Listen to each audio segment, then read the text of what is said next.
pour commencer l'enregistrement. Parfait, tout est en ordre.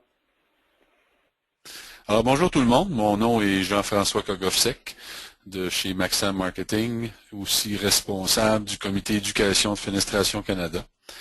Alors le webinaire d'aujourd'hui a pour but de vous aider à mieux comprendre comment étiqueter les produits selon les exigences du Code du bâtiment et de la NAF, et aussi de parler des différents outils qu'on a mis à votre disposition sur le site web afin de vous faciliter la vie, encore une fois, pour les étiquetages. Donc aujourd'hui, nous allons parler, on va vous présenter le guide d'étiquetage. C'est pas une présentation complète du guide. Le guide est disponible sur notre site web. Je vais vous le montrer vers la fin comment aller le chercher. Donc, il y a un peu plus de détails dans le guide qu'il y en a et ce qu'on va en avoir ici aujourd'hui. Et on va vous présenter et démontrer l'outil de calcul Internet qui vous permet de calculer les exigences minimales pour chacune des localités canadiennes qui est définie dans la NAF. Donc, c'est ce qu'on va faire aujourd'hui. Le document est défini des exigences d'étiquetage inclus dans la NAF 08. On va commencer par le guide d'étiquetage. Je m'excuse, on poursuit. Jean-François, une question. Oui. Pour ceux qui auraient des questions à poser, vous avez dans le texte dialogue à la droite de votre écran un pod là, qui dit questions. Simplement frappez votre question là-dedans, puis moi, je vais coordonner ça avec Jean-François pour vous répondre. Merci Robert de ton intervention. Pourtant, tu m'as demandé de le faire, juste avant. Donc, OK, donc ce document définit les exigences d'étiquetage inclus dans la NAF 8 et le supplément canadien à la NAF. Je vais quelquefois vous parler des différences avec les États-Unis, mais pas beaucoup. Donc, pour ceux qui vendent aux États-Unis, il y a quand même des petites différences. Ce document, le guide d'étiquetage, a été monté en collaboration avec l'ensemble des représentants des associations canadiennes de fenestration. Je nomme rapidement Fenestration Canada, les membres de Fenestration Canada, Fenestration BC, Fenestration Manitoba, l'AVFQ au Québec. Donc, toutes ces organisations ont participé, leur comité technique, à définir une façon d'étiqueter selon la NAF, et aussi, on vous donne certaines autres lignes directrices qui pourraient aider à standardiser l'étiquetage au Canada, donc que vous vendiez partout et que tout le monde puisse avoir les mêmes étiquettes. On va parler ici des 10 lignes directrices. On va vous les présenter rapidement et commençons directement.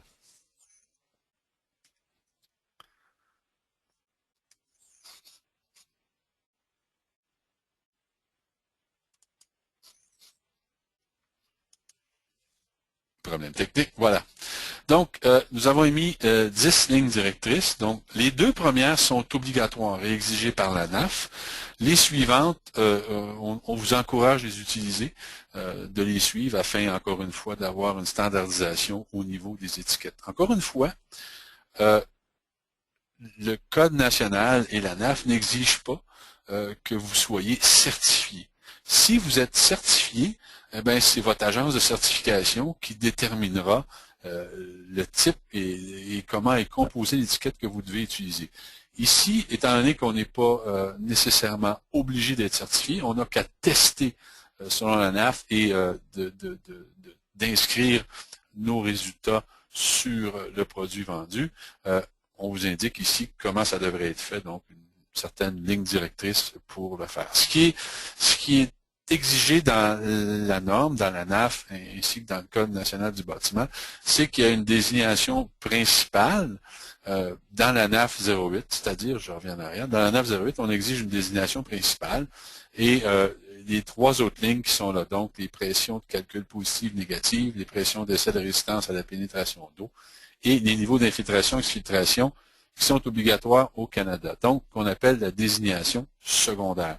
Si vous ne vendiez qu'aux États-Unis, les deux premières lignes seraient suffisantes, ce qui n'est pas le cas au Canada. Donc, au Canada, si on ajoute à ça le supplément canadien, on exige que ce soit complet de cette façon. Ce qu'on vous indique aussi dans le guide d'étiquetage que vous allez vous procurer sur le site, c'est qu'on doit aussi avoir une étiquette permanente. Mais cette étiquette permanente-là n'exige que soit au minimum donner le nom du manufacturier ou du prémonteur du produit.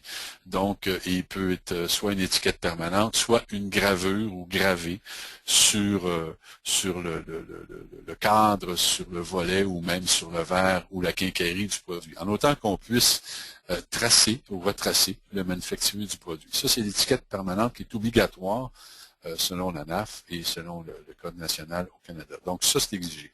Par la suite, ici, on parle d'étiquette temporaire, ben, on doit au moins au Canada avoir ces 4 lignes sur une étiquette temporaire. Et c'est obligatoire en ligne directrice numéro 1. Ligne directrice numéro 2, les étiquettes des caractéristiques de performance doivent identifier les normes auxquelles le Code du bâtiment fait référence pour les produits de fenestration. Donc, quelles sont les normes auxquelles on fait référence sur notre étiquette permanente? On doit l'indiquer. On va vous montrer des exemples un peu plus loin.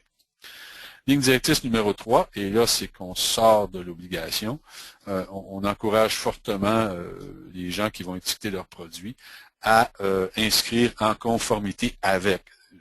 On pourrait seulement écrire la NAF au long, comme étant, et le supplément canadien, comme on a exigé dans la ligne directrice numéro 2. Mais on vous encourage fortement à indiquer que ces caractéristiques sont en conformité avec les différentes normes que vous allez indiquer.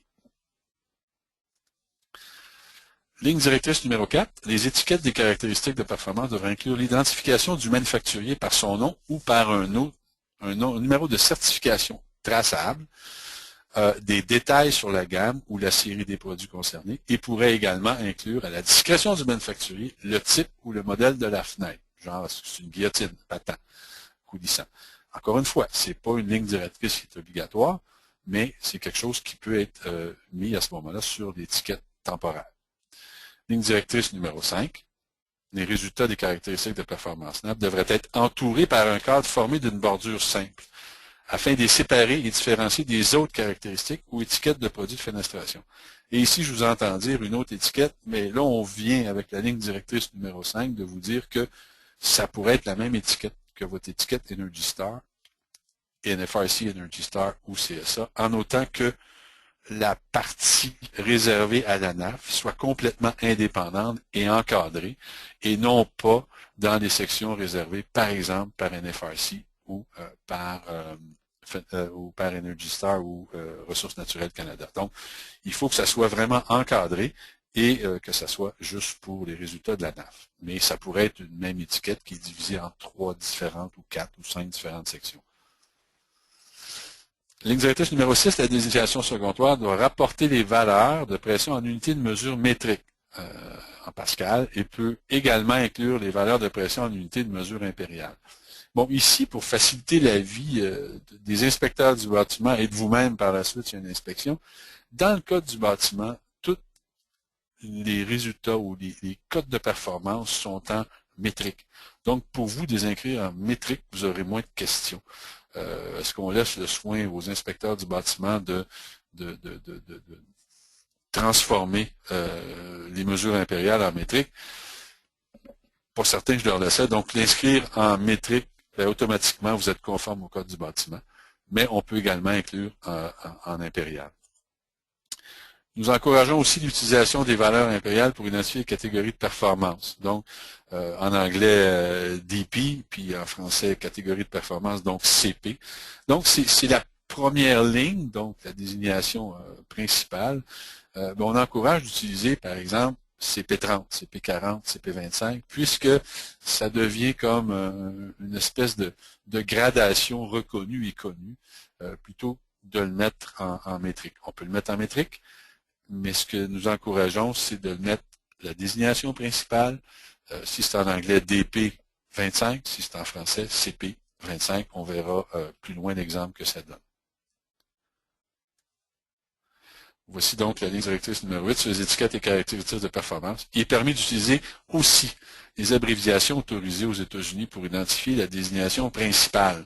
Donc, ici, on a tous des désignations principales. Donc, la première ligne de l'étiquette qu'on a vue tout à l'heure, ce sont toutes différentes façons d'écrire la désignation principale. Et là, je vous demande de regarder plus spécifiquement la troisième. Ici, on voit que c'est en métrique. C'est ici qu'on vous suggère fortement d'utiliser l'impérial seulement pour la désignation principale, la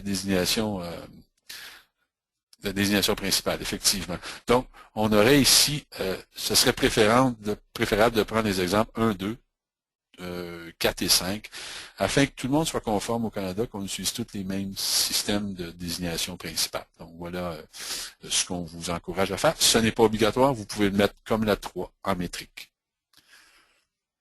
Ligne directrice numéro 9, les étiquettes des caractéristiques de performance devraient inclure un avis de retrait prématuré. C'est-à-dire que certains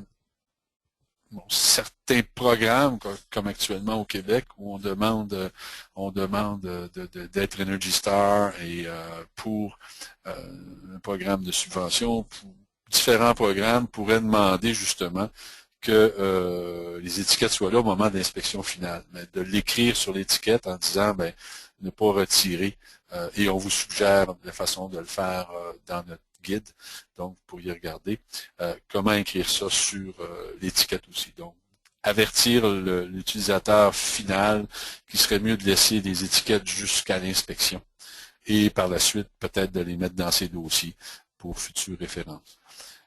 Et enfin, la ligne directrice numéro 10, les étiquettes de caractéristiques de performance peuvent être permanentes ou temporaires. Si vous voulez mettre ça permanent, ça va faire gros sur la fenêtre, mais la seule étiquette permanente exigée, encore une fois, c'est qu'on retrouve votre nom ou le nom du manufacturier ou du prémonteur du produit, soit gravé, soit sur une étiquette collée en permanence, ou toute autre façon que vous trouverez de le faire. Donc ça, c'est une exigence. Mais les caractéristiques de performance n'ont pas à être permanentes. Ils peuvent être aussi temporaires ou permanentes à votre choix. Donc, c'est ce qu'on vous suggère de faire. Moi, j'irais temporaire si j'étais vous, parce que vous pouvez la joindre à d'autres étiquettes. Encore une fois, l'avis de retrait prématuré aiderait l'utilisateur final à prouver aux inspecteurs qu'il a les bons résultats donc requis pour la localité où la maison est située. Voici des exemples d'étiquettes pour un produit évalué conformément à plus d'une norme. Donc, on pourrait avoir plusieurs normes, mais regardez, chaque fois, ils sont entourés d'un cadre bien défini. Donc, vous avez le nom du manufacturier en haut, la série 4000, c'est une fenêtre à guillotine. Donc, dites-vous que la première qu'on a vue tout à l'heure, est aussi conforme. Mais ça, c'est une autre façon de le faire. On pourrait avoir CSA par la suite. Donc, on voit ici qu'on a la façon de faire. C'est en conformité avec un mode WDMA. Donc, ici, on parle de la NAF 08 et du supplément canadien. Désignation principale, les CP30 et l'échantillon testé 800 par 1800. On a mis entre parenthèses en unité impériale. Hang H pour guillotine, et voilà les résultats obtenus. Pression de calcul, où c'est positif et négatif. La pression d'essai de résistance à l'eau, 260 pascal, et le niveau d'infiltration du produit a réussi à 3. Donc, ce qu'on voit ici est obligatoire. On a à l'écrire, on peut l'écrire de différentes façons, comme on va voir plus tard, mais ces informations-là doivent se retrouver au minimum sur le produit. Alors, les autres, c'est des suggestions qu'on vous donne, par exemple, de bien l'encadrer si vous le mettez en conformité avec d'autres normes. Donc, ici, on a CSA, on pourrait avoir une autre norme d'évaluation, logo de l'agence de certification, code de l'agence de certification d'identification du produit. Donc, par exemple, un FRC, ça pourrait être, je sais pas, ou un NRCAN, ça pourrait être votre numéro NRCAN ou tout autre numéro. Et enfin, voilà les autres façons de faire. On pourrait donc, comme on dit, encercler le cadre, donc encadrer bien les résultats que vous devez afficher en correspondance avec la NAF. Autre exemple d'étiquette dont le nom ou la marque du manufacturier, par exemple, il serait inscrit ailleurs, sur l'étiquette des caractéristiques de performance. Donc, ça pourrait être, vous êtes, comme on le disait depuis le début, vous n'êtes pas obligé, mais pas du tout, de mettre le nom du manufacturier sur l'étiquette temporaire, en autant que quelque part sur le produit, on puisse le retrouver. Bon, par exemple, ici, ces deux exemples d'étiquettes-là pourraient être directement en dessous de l'étiquette NFRC dans un cadre à part, donc pourrait se rajouter en bas et ainsi répondre aux attentes de tout le monde et aux demandes de tout le monde. Donc, encore une fois, ici, on voit en conformité avec quelle norme. On n'est pas obligé d'écrire en conformité, on vous le suggère, mais il faut obligatoirement indiquer à quelle norme on fait référence quand on donne les résultats ici. Ici, CP30. Encore une fois, l'échantillon, la grandeur du test, on l'a mis aussi en impérial. Et encore une fois, pression de calcul positive, négative, obligatoire aussi. Et pression d'essai, résistance, pénétration d'eau en Pascal. Et enfin, A3 minimum, c'est-à-dire A3, c'est le maximum au Canada. Donc, on pourrait avoir A2 ou A3. D'autres exemples d'étiquettes pour un produit évalué selon la NAF et le supplément canadien. Vous en avez plusieurs. Dans le guide, vous allez tous les retrouver. Comme on peut voir, c'est différentes façons de faire, différentes façons autorisées. On vous encourage à prendre une de ceux-là. Donc, c'est ce qu'on voulait faire avec le guide d'étiquetage, vous démontrer différentes façons d'étiqueter vos produits.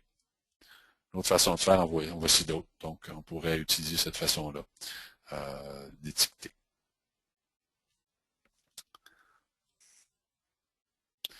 Le guide d'étiquetage est disponible actuellement sur le site web de Fenestration Canada. Je vais vous montrer comment le télécharger tout à l'heure.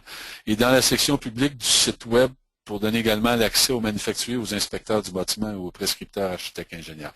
Donc, ce guide-là est disponible pour tout le monde. C'est ouvert parce qu'on veut que tout le monde au Canada soit sur la même longueur d'onde quand ils vont regarder une étiquette, qu'ils comprennent bien tous la même chose et que vous n'ayez pas à chaque fois à expliquer comment ça fonctionne puis qu'est-ce qu'on doit étiqueter. Donc,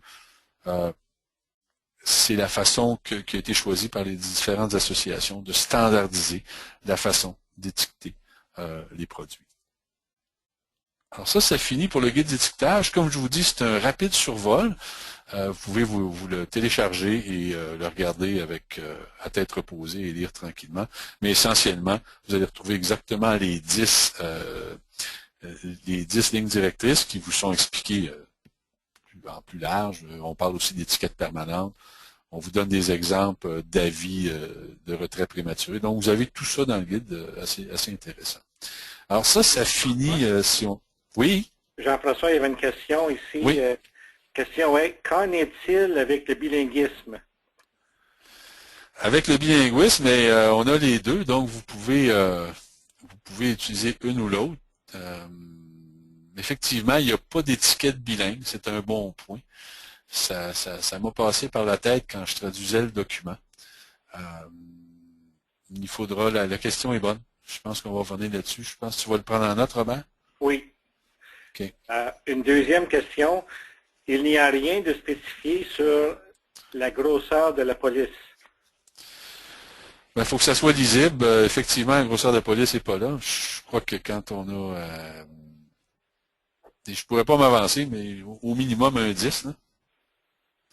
Entre 9 et 10, pour que ça soit lisible. Mais il n'y a pas de prescription là-dessus. Comment doit-on étiqueter les menus et les unités combinées? J'aurais eu la réponse il y a 2 heures, mais suite à la présentation de Jeff, on nous a dit que ça, on n'a pas encore travaillé là-dessus. Ça va venir sous peu. C'est pas encore défini. Voilà les questions à date, Jean-François. OK. Donc, on va continuer avec l'outil de calculateur de performance NAF. Donc, si vous allez sur le site web de Fenestration Canada, c'est ce que vous allez retrouver. Et en appuyant sur ici le bouton qui est ici, vous allez accéder automatiquement au calculateur de performance pour les produits de fenestration. Ce calculateur-là contient 679 localités répertoriées au Canada. Les hauteurs comprises entre 10 et 100 mètres, échelonnées aux 5 mètres, comme comme dans la NAF et le code du bâtiment. Couvre les terrains à découvert et les terrains rugueux. Par contre, pour les bâtiments sur surface plane seulement. Si les bâtiments sont sur surface en pente, par exemple sur une montagne, ça demande des calculs plus détaillés. La NAF en explique une partie, mais ce qui a été déterminé, encore une fois, dans l'autre présentation au niveau anglophone, c'était qu'on aurait besoin probablement d'ingénieurs pour faire les calculs à ce moment-là. C'est autre chose. Donc, cet outil-là fait tout, sauf les bâtiments en pente. On voit que l'outil de calcul, ce qu'on nous dit ici, c'est d'abord on définit la localité, dans quelle province on se situe, quelle est la ville ou la municipalité où se trouve, ou le comté où se trouve la maison. On définit également la hauteur du bâtiment. Est-ce que c'est un terrain découvert, un terrain rugueux? Et à ce moment-là, vous allez obtenir ici, dans la colonne de droite, les différentes exigences minimales. Quand on dit minimal, c'est le minimum à obtenir pour être capable de vendre le produit sur une maison bâtie dans cette localité-là, dans cette province-là, à la hauteur définie ici. Donc, c'est le minimum. Si votre produit atteint des résultats supérieurs, tant mieux. Mais ça, c'est le minimum. C'est pour ça que vous allez voir A2 ici. Il est toujours là parce que c'est le minimum au Canada. Peu importe ce que vous faites, c'est A2. Donc, le A2 demeure et le reste va changer. Mais si vous avez A3, c'est parfait, vous êtes supérieur. Donc, c'est le minimum que vous allez obtenir là.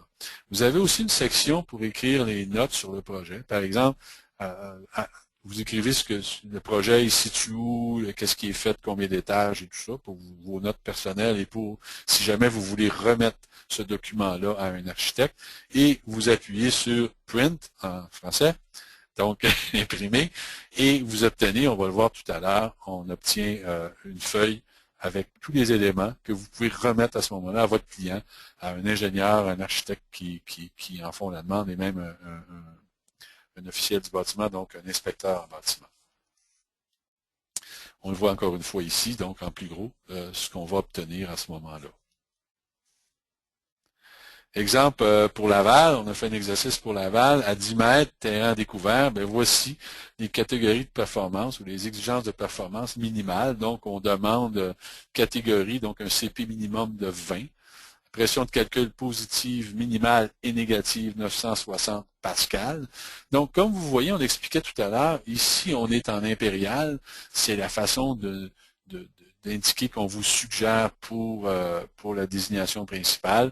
Par contre, la désignation secondaire, comme on vous le disait, dans le code, on réfère toujours en métrique, donc il serait intéressant de le mettre tout de suite comme ça sur vos étiquettes aussi. Mais ici, encore une fois, c'est pas pour étiqueter. L'étiquetage, les résultats, vous obtenez ça par les résultats de tests que vous avez obtenus en laboratoire.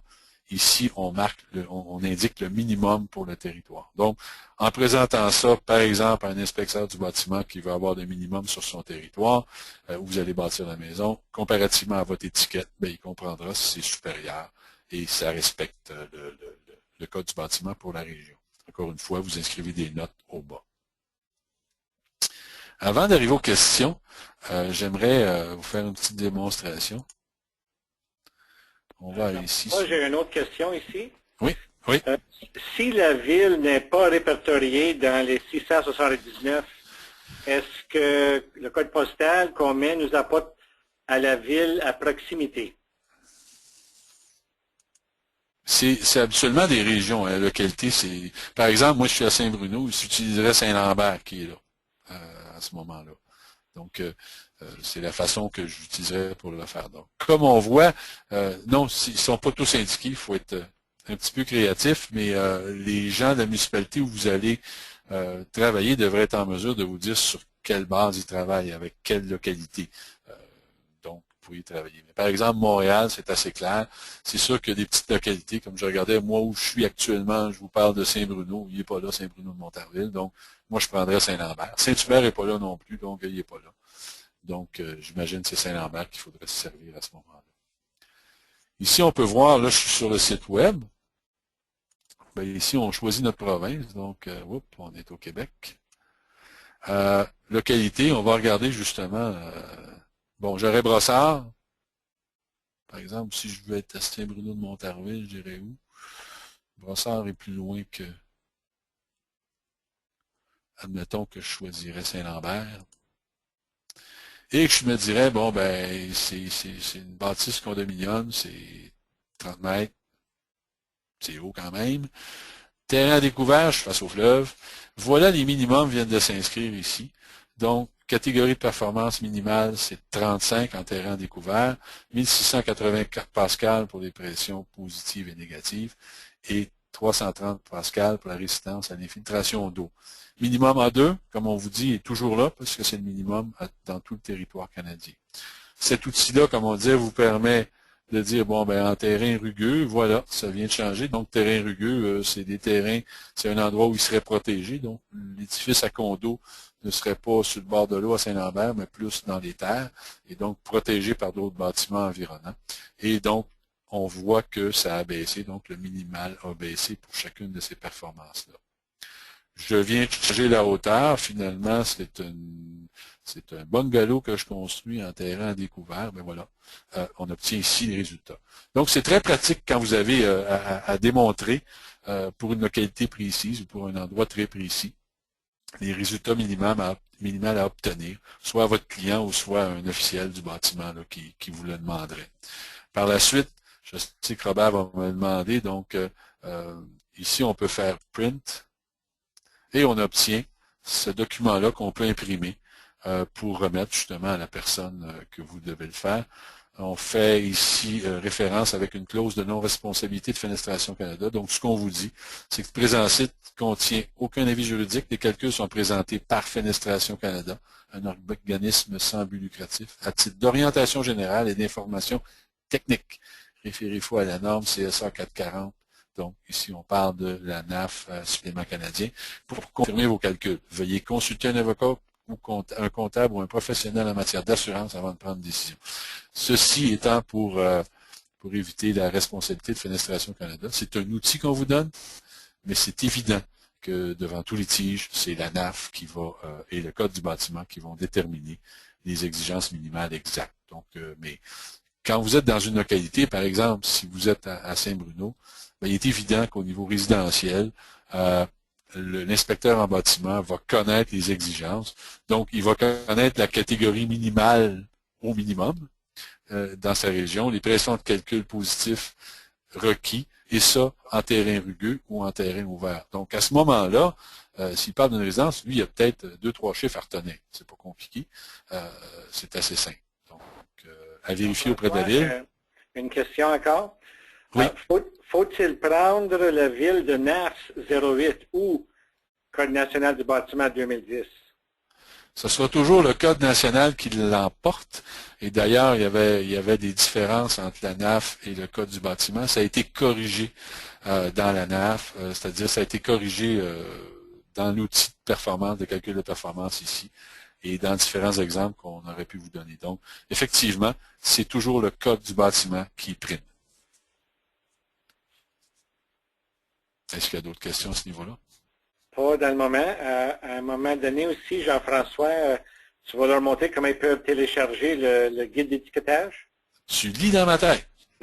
Alors ici, on voit qu'il y a un guide d'étiquetage, encore une fois, sur la première page de Fenestration Canada. Ici, on voit comment aller chercher le guide d'étiquetage. Et si vous cliquez ici, ben, il est là. Vous avez ici le guide d'étiquetage en version complète. Donc, on voit ici, je vais vous montrer un petit peu les pages suivantes. Donc, le guide d'étiquetage, à quoi il sert, c'est quoi la définition, l'introduction. C'est vraiment un guide complet. Quand la norme va entrer en vigueur au Québec? En Ontario, le 1er janvier, en Colombie-Britannique, déjà en vigueur. Quand pour le Québec? Je pense qu'en ce moment, il y a à peu près juste le Québec et l'Alberta qui ne sont pas en vigueur. Le reste du Canada, vérifiez comme vous vendez ailleurs parce que c'est en vigueur. Le Québec, encore une fois, on s'attend à ce que ce soit fin 2014. Mais je peux rien voir là-dessus. On a beaucoup de difficultés à obtenir exactitude. Donc, on nous parlait aussi d'un délai de mise en place de 6 mois. Donc, quand ça sera, si c'est approuvé en juin, par exemple, on aura jusqu'en décembre. On suit ça de très près pour vous à l'association. Vous allez être avisé dès qu'on saura. Désolé, mais on n'a pas encore de nouvelles là-dessus.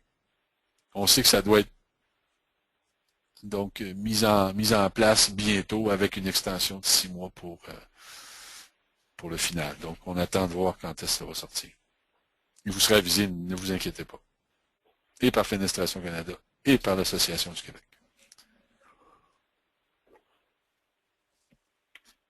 C'est tout ce que j'ai au niveau de questions à date, Jean-François.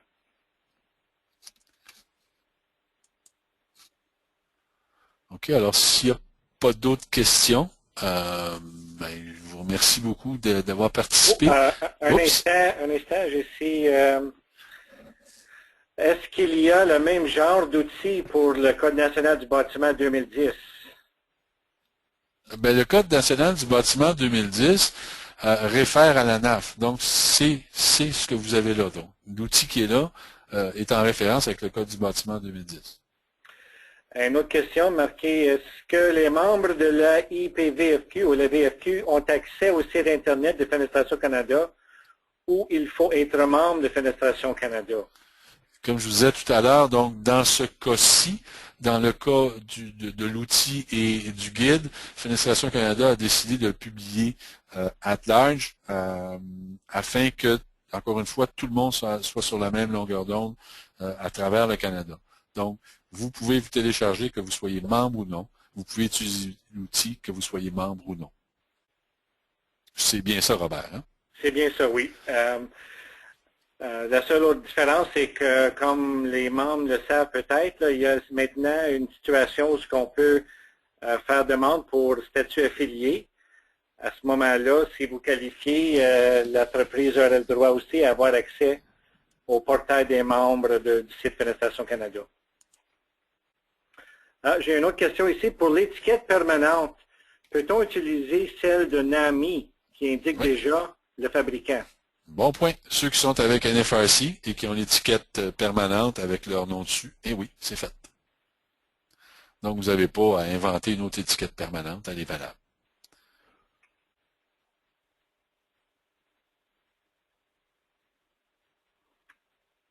Et c'est tout pour le moment. OK. Alors, merci beaucoup au nom de Fenestration Canada d'avoir participé et j'espère que ça va vous faciliter la vie dans l'étiquetage et le calcul des exigences de la NAF et du Code du bâtiment au Canada. Alors, à la prochaine, on ne lâche pas, on se tient au courant de ce qui se passe, surtout sur quand est-ce que va être mis